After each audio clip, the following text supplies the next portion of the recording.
우리는 다른 사람의 인생, 특히 가까운 사람에 대한 관심이 지나쳐 때로는 간섭으로 나타나기도 한다. 그저 그 사람이 내 자식이라는 이유로, 부모라는 이유로, 가족이라는 이유로 내가 아닌 다른 사람의 인생에 간섭할 때가 많다. 하지만 도움을 준다는 생각으로 시작한 일이 지나친 간섭이 되어 오히려 상대가 부담을 받거나 내 마음을 몰라주는 상대방에게 서운해지기도 하며 결국 서로에게 큰 괴로움을 주기도 한다.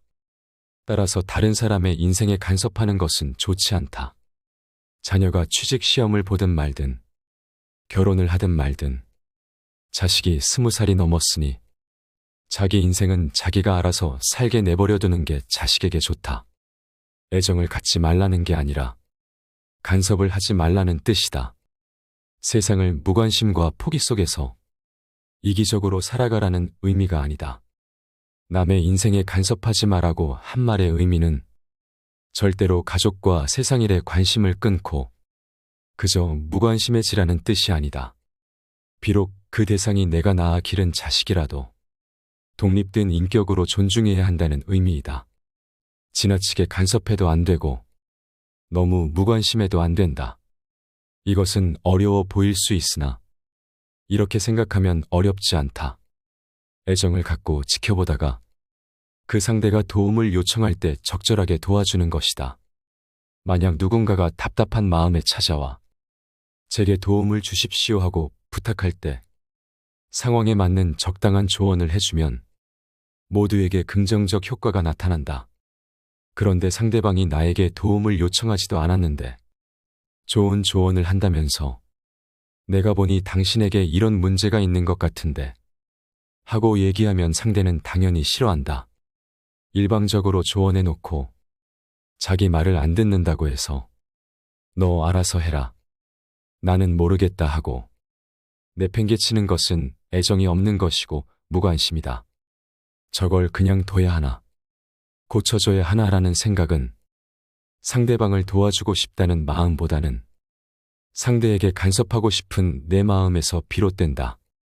도와주고 싶지만 상대가 어떻게든 혼자 해보겠다고 할 때는 지켜보는 게 좋다. 누군가에게 관심이 있고 그의 관심을 얻고자 한다면 자신의 욕구를 조금 절제하고 지켜봐야 한다.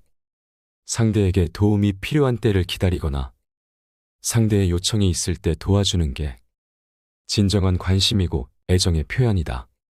어려운 사람을 돕는 것은 당연히 좋은 일이다. 그러나 남들 도울 때도 중요한 것이 있다. 상대를 내 기분대로 불쌍하다고 판단해서 동정심에 베푸는 것이 아니라 그 상대가 필요로 할 때 도와주는 것이 좋다. 그렇지 않으면 화를 자초할 수 있다. 불쌍한 사람을 보고 돕지 못한다고 자기 스스로를 한탄한다면 그것도 잘못된 것이다. 도움이 필요하면 다만 도울 뿐이고 도울 능력이 안 되면 어쩔 수 없는 일이다. 우리가 남을 도와줄 수 있다거나 내가 남을 가르칠 수 있다고 여기는 것은 굉장히 위험한 생각이다. 왜냐하면 이것은 순수한 도움의 목적이 아닌 자칫 자기과시나 욕심으로 변질되기가 쉽기 때문이다. 내가 어떤 말을 해줘야 저 사람에게 위로가 될까 하는 마음도 잘 살펴보면 내 욕심에서 비롯된 것이다. 따라서 남을 돕고자 할 때는 먼저 상대의 이야기를 들어주고 내 경험이 있으면 그것을 들려주는 가벼운 마음이 좋다.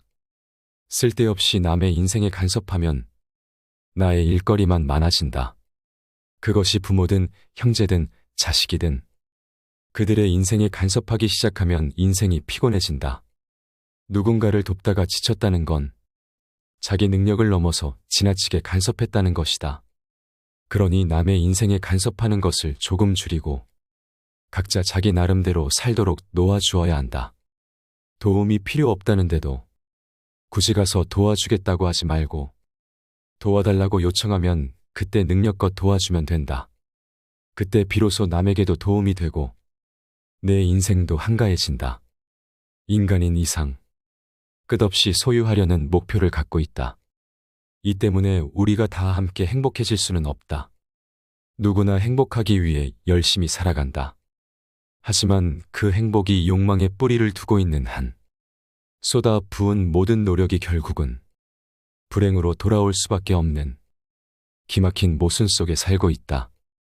나는 좋은데 상대는 손해인 것은 상대가 가만히 있지 않는다. 이 좋음은 오래 지속이 될 수가 없다. 상대한테는 좋은데 내가 희생하면 내가 오래 참지 못한다. 따라서 나도 좋고 남도 좋고 나도 행복하고 남도 더불어 행복해질 수 있는 길만이 이 행복을 지속시킬 수 있다. 나도 좋고 남도 좋은 삶을 살기 위해서는 지혜와 용기 두 가지가 필요하다. 슬프지만 우리는 현실의 불평등 또한 인정해야 한다. 현실의 불평등을 인정하지 않고 그저 획일화된 평등만을 주장하면 그것은 현실이 아닌 이상이 되어버린다. 그러면 현실에 발을 못 붙이게 된다. 반대로 현실의 불평등만을 진리로 삼아 미래의 평등을 지향하는 노력이 없이 그저 현실에 안주하게 되면 우리 인생과 세상은 발전하지 못한다. 그래서 내 두 발은 비록 불평등한 현실일지라도 늘 그곳을 딛고 있어야 하고 내가 나아가야 할 목표는 평등의 세계를 향해야 한다. 누가 뭐라 해도 가장 최우선은 나 자신이다. 자기 인생을 행복하게 사는 게 먼저이다. 그런 다음 사회 변화를 위한 활동을 할 때 그 파급 효과가 커진다. 다만 한 가지 기억할 것은 무슨 일을 하든 남을 위하고 사회를 위한다는 생각이 아니라 나에게는 이 일이 보람이 있고 재미가 있다는 마음으로 시작해야 한다. 그래야 결과에 상관없이 행복할 수 있다. 성공하면 성공해서 좋고 설사 성공하지 못한다고 해도 일하는 동안 즐거웠으니 그 또한 괜찮은 것이다. 성공을 못하면 실패라고 생각하는데 꼭 그렇지도 않다. 실패란 건 없다. 작은 성공이 있을 뿐. 내가 어떤 일을 시작해서 두 단을 만들어 놓고 죽으면 다음에 내 후배나 후손들이 이어서 또 단을 쌓고 그 다음에 또 누가 와서 단을 더 올리면 되는 것이다. 세상에서는 남을 위하는 마음을 이타심이라고 해서 무조건 좋게 평가하지만 남을 위해 애쓴다고 생각하면 나중에 반드시 보상심리가 생기고 남을 원망하는 마음을 내게 된다. 따라서 희생보다 더 좋은 것은 내가 너를 돕는 것이 나한테 좋다는 마음가짐이다. 진정으로 남을 돕고 싶은 사람은 이 세 가지를 명심해야 한다. 내가 사람을 돕는 원칙은 이 세 가지이다. 배고픈 사람은 먹어야 하고 병든 사람은 치료받아야 하며 어린아이는 제때 배워야 한다. 열애에게 올리는 공양과 똑같은 공덕이 있는 공양이 네 가지 있다.